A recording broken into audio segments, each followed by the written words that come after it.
Bonjour, alors, pardon, je suis distraite dès le début. Euh, la dernière fois, j'ai fait une vidéo sur le mouvement gothique, vite fait, j'avais expliqué ce que c'était pour ceux qui connaissent très mal ou pas du tout. Et j'avais ensuite parlé de mon expérience à moi en tant que goth dans mon adolescence et comment je l'ai vécu, etc., etc. Bref, voilà. Bah, en fait, il y a un autre point que j'aimerais discuter, c'est que c'est quelque chose que je vois pas mal sur Insta et qui me plaît beaucoup. C'est le concept du goth gothique catholique. Euh, c'est un truc que je trouve assez intéressant parce que c'est vrai que le gothique et le catholique, c'est un truc intrinsèquement lié, c'est indéniable. Voilà, hein, bah, le gothique en fait en lui-même, hein, pas le mouvement goth mais vraiment le gothique, c'est catholique en fait. Ça vient des églises, tout ça, tout ça. Pardon, j'ai mes cheveux qui m'embêtent parce qu'à cause du froid ils sont électriques et ça arrête pas de venir dans mon visage et ça m'énerve fortement. Bref, je vais faire ça comme je peux me débrouiller. Voilà, problème résolu. Euh, donc voilà, c'est en fait quelque chose d'intrinsèquement lié qu'on ne peut pas séparer. Et sans le catholicisme, le gothique ne serait pas apparu, je pense pas du tout. Et de même, le mouvement goth aussi, la musique goth, je pense qu'elle aurait existé. Mais en fait, on se rend compte que sans le catholicisme, il y a beaucoup, beaucoup de choses qui n'auraient pas existé, que ce soit artistique ou... Il y a tellement de choses, en fait, sans le catholicisme, ça n'aurait pas existé. Parce que c'est né de protestations contre le catholicisme, parce que le catholicisme, comme vous le savez, a construit nos sociétés modernes européennes, hein, ça a des bases chrétiennes. N'en déplaise à certains, c'est véridique. Euh, Par exemple, le mouvement punk, c'est en fait, je vais faire en très bref, hein, parce que je suis pas non plus une pro du mouvement punk, hein, donc je ne dis pas tenir la clé du savoir, mais dans les très brefs traits, en gros, c'est une culture de protestation contre les normes sociétales. Le gouvernement pardon, de l'époque, selon les pays, selon l'Angleterre, selon les États-Unis, il y avait beaucoup de choses à critiquer. Bref, c'est en fait un mouvement de protestation contre toutes ces normes de bien-pensance, de tout ça, et de... C'est un mouvement qui vient là et qui casse en fait les genres et qui vous dit, bah en fait, non, genre on est qui on décide d'être, et voilà, bref. Sauf que ces normes sociétales, elles sont instaurées notamment par le christianisme. Et donc, s'il n'y avait pas eu le christianisme, pas de catholicisme, il n'y aurait donc pas eu ces normes sociétales-là, il y en aurait eu, mais certainement pas les mêmes, je ne pense pas. J'en sais rien, mais voilà. Le christianisme a construit en fait nos normes sociétales.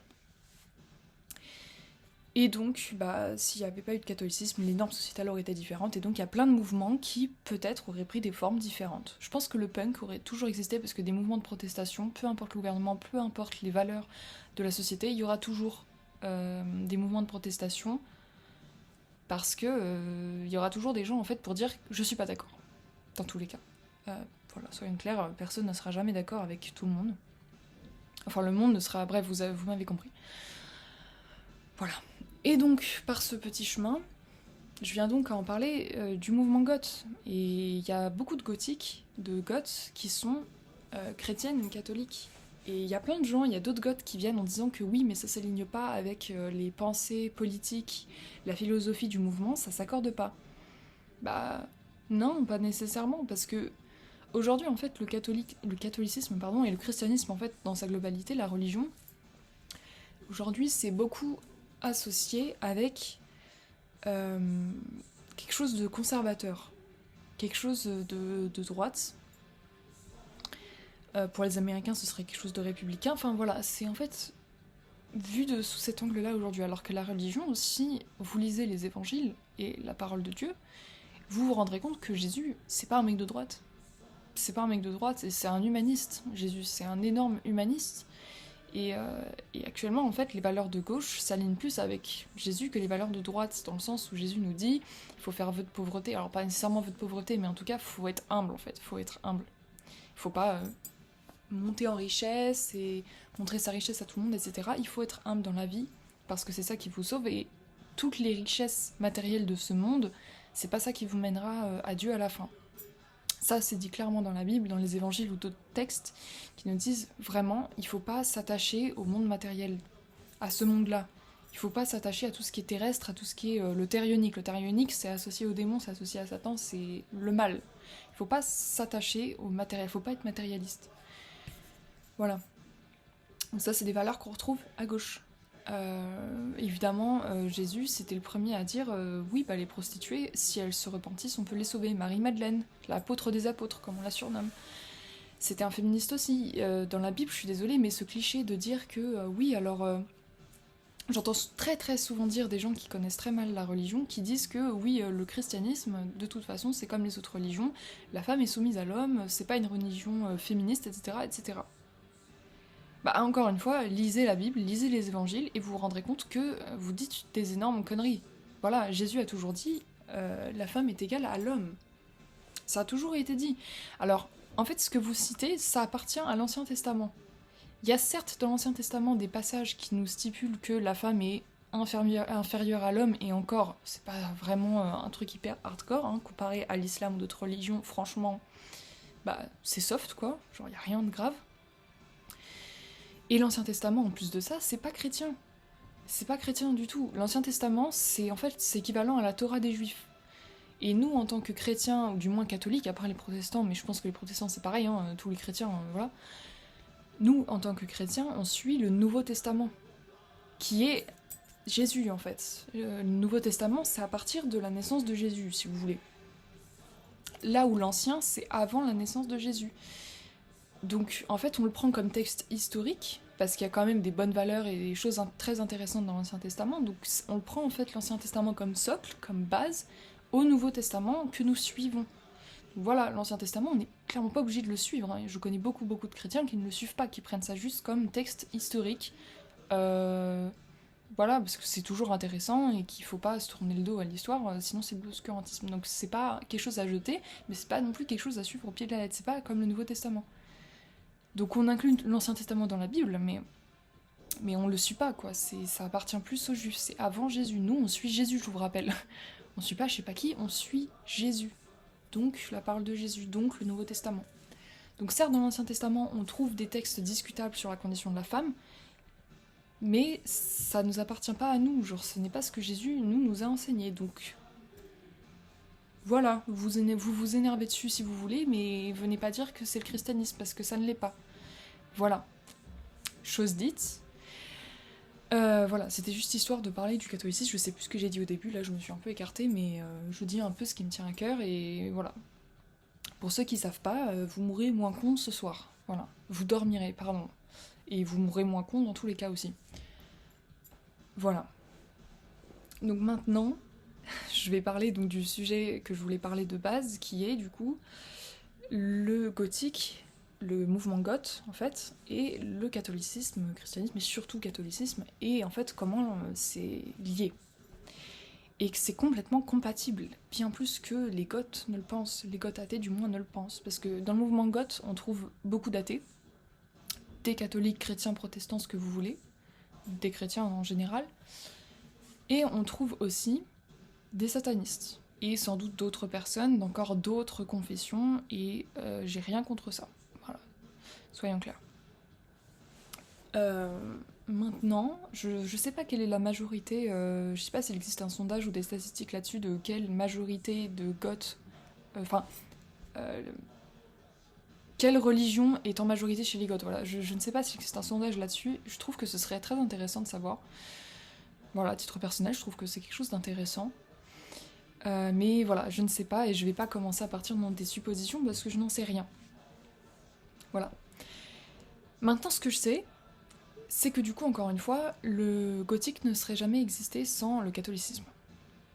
La musique aurait donc peut-être existé, je pense, mais il n'y aurait pas eu toute cette esthétique. Parce qu'en fait, l'esthétique, l'identité visuelle du mouvement goth, en fait, elle est très, très enracinée dans le catholicisme. Vraiment. Par exemple, les croix. Ne serait-ce que les croix. Alors, pour ceux qui sont de la croix de Ankh, pour le coup, ça n'a pas de lien. Parce que la croix de Ankh, c'est égyptien, bien que, selon certains historiens, ça aurait quand même des liens aussi avec Jésus. La croix de Ankh, si vous voyez pas ce que c'est la croix égyptienne. Donc je vais essayer de vous montrer là, très rapidement. Mais en fait, la croix de Ankh, elle symbolise l'immortalité. Voilà, elle est appelée aussi croix de vie, clé de vie, croix égyptienne, croix du Nil.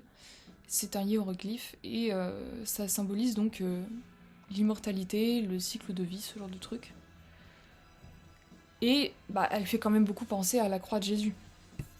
Voilà, et selon certains historiens, en fait, cette croix serait apparue en même temps que le christianisme. Et, alors je suis pas historienne non plus, encore une fois, hein, je vérifiez toujours vos sources, hein, vous arrêtez pas que à ce que je dis, parce que parfois je peux me tromper. Peut-être que je me trompe, je ne sais pas. Bref, en tout cas, ce qu'il me semble avoir retenu la dernière fois quand je me suis documentée sur l'histoire de la croix de Ankh, voilà, d'après certains historiens, c'est apparu en même temps que le christianisme, et que pour certains historiens, ce serait une croix aussi chrétienne. Ce serait un mélange en fait, comme par exemple le triskel qui symbolise aussi la Trinité, mais qui est encore associé à beaucoup de cultes païens et celtes. Il y a des, si vous voulez, il y a des symboles comme ça qui sont apparus à une certaine période et qui sont mi-païens, mi-chrétiens, et c'est très intéressant, je trouve. Bref, voilà, j'ai pris le triskel en exemple, mais il y en a plein d'autres. Et donc cette croix de Ankh serait considérée un peu, selon ces historiens, comme un symbole comme ça, où c'est à la fois païen et à la fois chrétien. On ne sait pas trop en fait. On ne sait pas trop, ça peut être. Bon, c'est quand même majoritairement utilisé par du coup les Égyptiens, c'est l'Égypte antique. Alors je me suis pas encore assez penchée là-dessus, c'est un sujet qui m'intéresse pas mal, mais sur lequel j'ai pas de connaissances dessus. C'est un truc qui m'intéresse et sur lequel il faut que je me penche, mais voilà, je vais m'arrêter là-dessus parce que je ne sais pas plus que ça. Mais voilà, pour l'histoire de la croix de Ankh, donc c'est très utilisé par les Goths. C'est pas considéré comme un symbole chrétien, mais voilà, c'était juste pour l'anecdote que, bah, peut-être que si. Voilà. Ensuite, on a évidemment la croix chrétienne. Donc beaucoup de Goths utilisent les chapelets comme bijoux, comme truc de mode. Donc on retrouve du coup le chapelet dans l'esthétique gothique, c'est très très utilisé. Les croix, du coup, évidemment, hein, diverses et variées. Maintenant, vous avez des ceintures avec des croix. Vous avez des bijoux. Enfin, moi, pour le coup, je porte celui-là par esthétique et aussi surtout pour ma foi.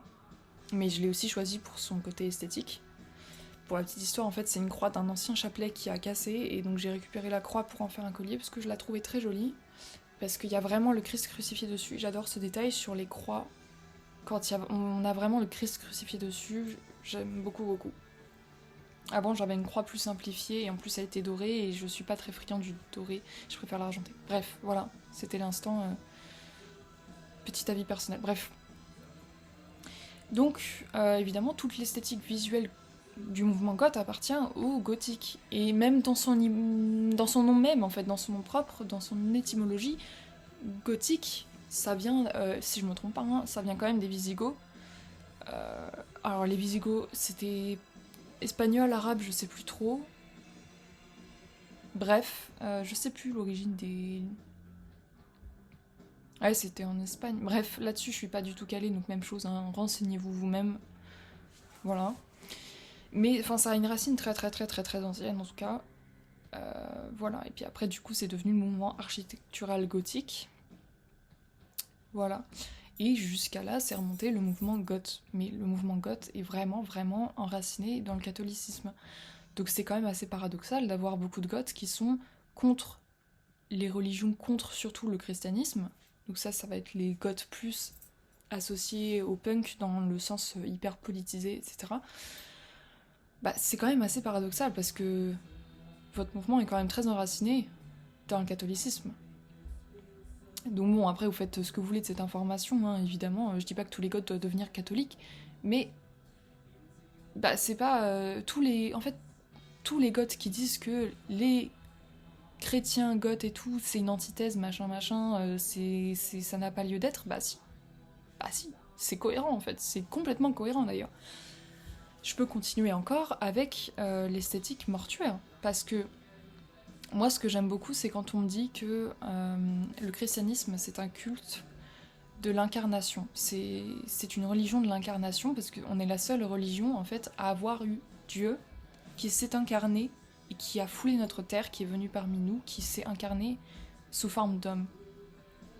Il a été crucifié, c'est quelque chose de violent. La crucifixion, c'est vraiment une image violente, quoi. C'est de la torture, c'est beaucoup de sang, c'est la chair, c'est quelque chose de violent, de très graphique. Notre symbole, c'est un mec sur une croix, c'est un mec torturé. Notre symbole. On porte un mec torturé autour du cou. C'est pas rien, genre c'est pas anodin. Et dans cette imagerie, c'est très gothique, vous voyez ce que je veux dire? Vous commencez à me suivre, c'est hyper graphique, mortuaire, sombre en fait, quand on y pense. Et pourtant c'est une religion de lumière et d'amour et de paix, mais le visuel de la religion est hyper hardcore. Et j'adore ce parallèle. Et donc du coup forcément on se retrouve encore au mouvement gothique qui est aussi très sombre, axé sur la mort, tout ça, bah mine de rien. Alors je vais pas dire qu'on a un culte de la mort, mais quand on va à la messe, on mange l'hostie, le Sainte Eucharistie qui est le corps de Dieu. On mange Dieu.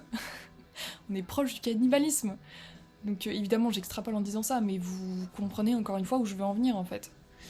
Donc toute cette ambiance et cette identité visuelle de la mort, du quelque chose de sombre, etc., bah, c'est très catholique. C'est très catholique. On s'habille en noir, on aime le sombre. Encore une fois, en rapport avec la nuit, la mort, ce genre de choses. Il y a les nonnes, alors je crois que c'est les dominicaines, il me semble, c'est les dominicaines qui portent les robes noires. Donc non, tout ça n'est pas sans lien, quoi. Voilà, je trouve ça extrêmement intéressant.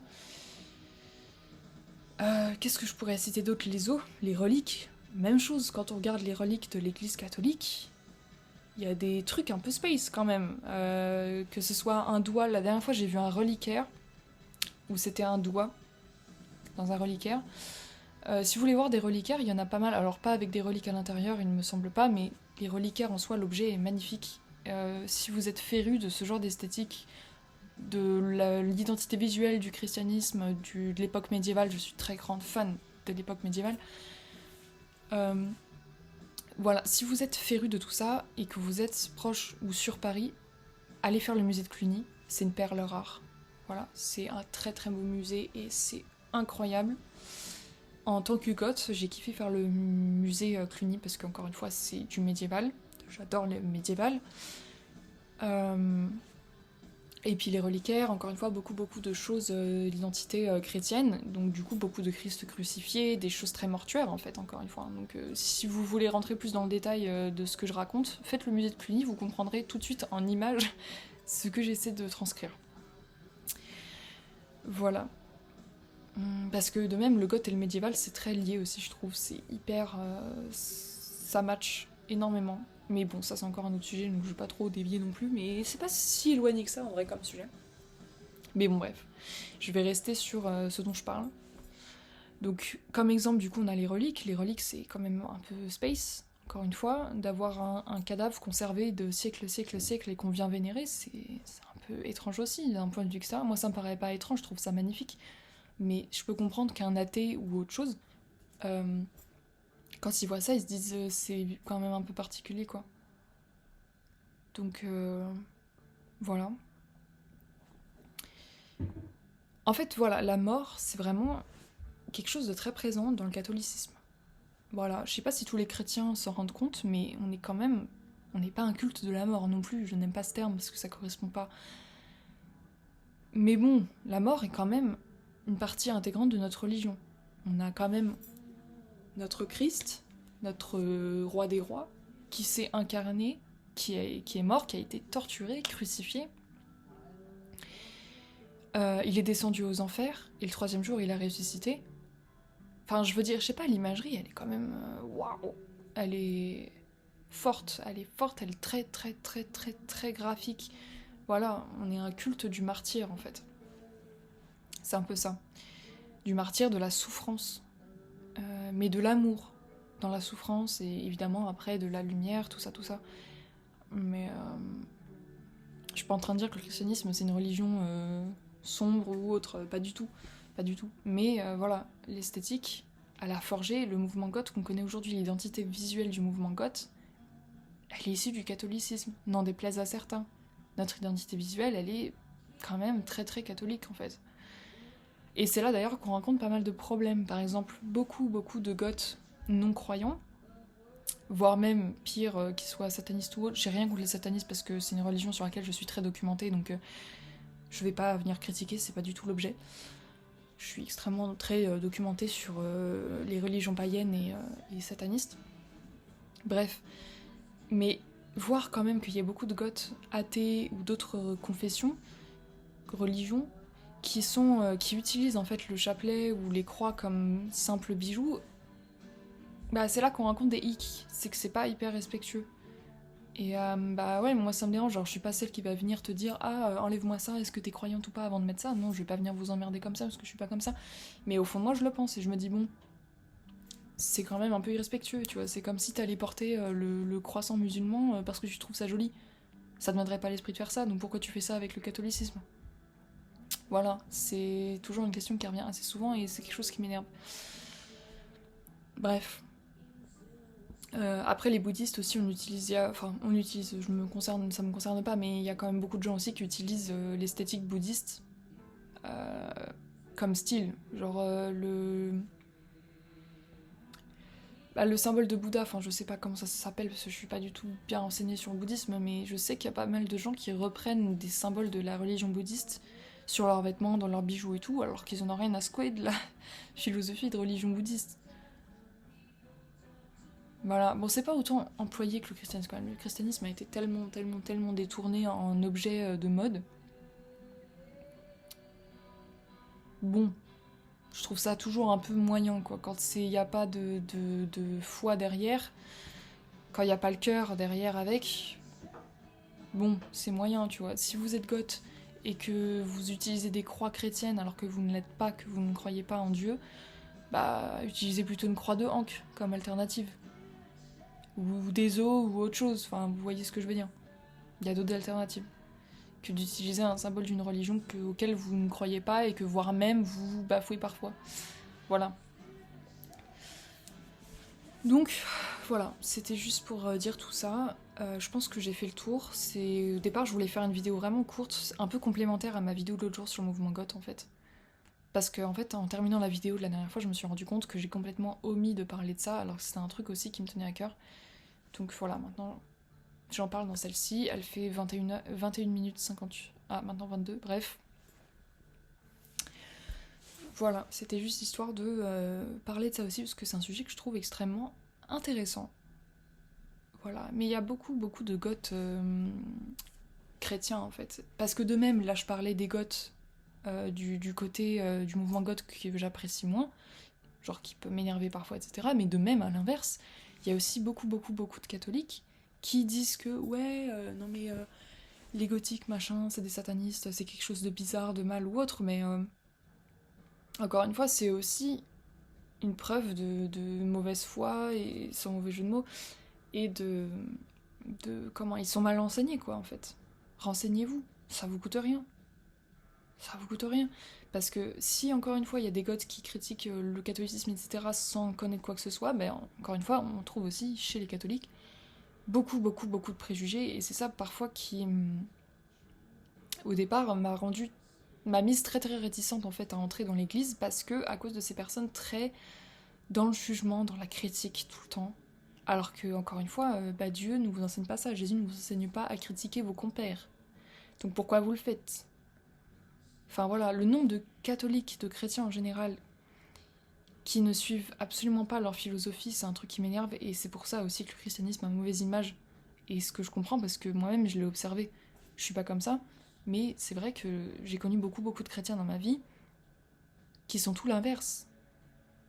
Qui sont constamment dans le jugement, constamment dans le paraître, enfin, dans beaucoup de choses en fait. Dans le matériel aussi, alors qu'encore une fois, non. Lisez la Bible, lisez vos évangiles. Putain, genre, chrétien, c'est pas juste une étiquette qu'on a sur le front, c'est une philosophie de vie, c'est quelque chose qui s'applique. Voilà. Bref. Bon, moi j'ai de la chance dans ma paroisse, les gens ont l'air comment, en connaissance de cause, on va dire. Enfin voilà, ils savent dans quoi ils mettent les pieds, quoi. Ils ont pas l'air trop comme ça. Alors je me suis jamais encore pointée à la paroisse avec mon propre style. Pour le moment, je reste souvent soft. En fait, on a rendez-vous tous les troisièmes dimanches du mois pour le parcours, le catéchuménat. Donc c'est les enseignements, tout ça, parce que je suis pas encore baptisée. Je suis sur le parcours pour me faire baptiser, moi et mon copain. Et voilà, donc souvent, du coup, quand j'y m'y rends, souvent à la messe, bah déjà, faut être modeste à la messe, mais tu peux être goth en étant modeste, hein, la plupart du temps, d'ailleurs, je le suis, c'est rare que je mette des mini-jupes, je suis pas très à l'aise. Je préfère les jupes longues, les robes longues ou les pantalons longs, quoi, je préfère ce qui couvre, en fait. Je suis plus dans l'esthétique de se couvrir, de base. Donc, bah, ça tombe bien, parce que l'église, c'est ce qu'il faut, donc c'est top. J'ai ma garde-robe accordée avec ça. Mais voilà, à part porter du noir, souvent j'ose pas mettre plus. Le corset, je le mets jamais parce que je me dis, oula, si je débarque avec mon corset là-bas, ils vont se dire, oula, qu'est-ce qui se passe? Allez, gothique, donc gothique, assimilation, diable, satanisme, machin. Bon, après, ils vont s'en douter que c'est pas le cas puisque je suis là pour me faire baptiser, donc voilà. Mais j'ai toujours peur que les gens puissent juger parce qu'ils ne connaissent pas assez. Parce qu'ils ne connaissent pas assez, parce qu'ils manquent de culture et d'observation, d'ouverture. Voilà, pas d'observation, mais d'ouverture. Ils manquent d'ouverture. Et c'est vraiment dommage. Mais dans les deux cas, encore une fois, tout comme les goths manquent d'ouverture sur le catholicisme, les catholiques manquent d'ouverture sur le mouvement goth. Ça va de pair. Et c'est vraiment dommage. Donc ouvrez-vous à d'autres choses. Essayez de comprendre, je vous dis pas d'accepter, mais de comprendre en fait. De comprendre. Parce que des gens qui refusent de s'ouvrir à quelque chose d'opposé à eux, c'est de l'obscurantisme, c'est déjà de l'obscurantisme, je trouve. C'est important, je trouve, de comprendre l'autre. Même si vous n'aimez pas, même si vous détestez, c'est important de comprendre et de s'ouvrir. Ne serait-ce encore une fois que comprendre. On ne vous dit pas d'aimer, d'accepter ou quoi que ce soit, mais de comprendre en fait. De comprendre, ça change déjà la donne. Et vous-même, ça vous fera du bien. Voilà. Donc peut-être un jour, j'irai à l'église avec mon corset, habillé en vraiment bien noir, avec mon corset. Voilà, pour le moment, je me cache un peu et pour le moment, je viens souvent en jean avec un pull très oversize, etc. Voilà. Peut-être qu'un jour, j'oserai venir telle que je suis parce que c'est quand même la maison de Dieu et que Dieu a le droit de me voir telle que je suis. Voilà. Parce qu'après tout, je suis là pour lui, je suis pas là pour les autres. Quand je vais à l'église, je viens pour Dieu. Je viens pas pour les autres. Voilà. Bref, sur cette joyeuse note, je pense que c'est tout pour cette vidéo. Voilà, c'était pas une vidéo coup de gueule, ça sentait un peu comme un coup de gueule, mais non, c'est pas une vidéo coup de gueule, c'est juste une vidéo instructive pour le coup. Voilà. Donc j'espère que ça vous aura appris des choses, ouvert l'esprit sur des choses, et que vous verrez les choses sous un autre regard, un meilleur regard. Voilà.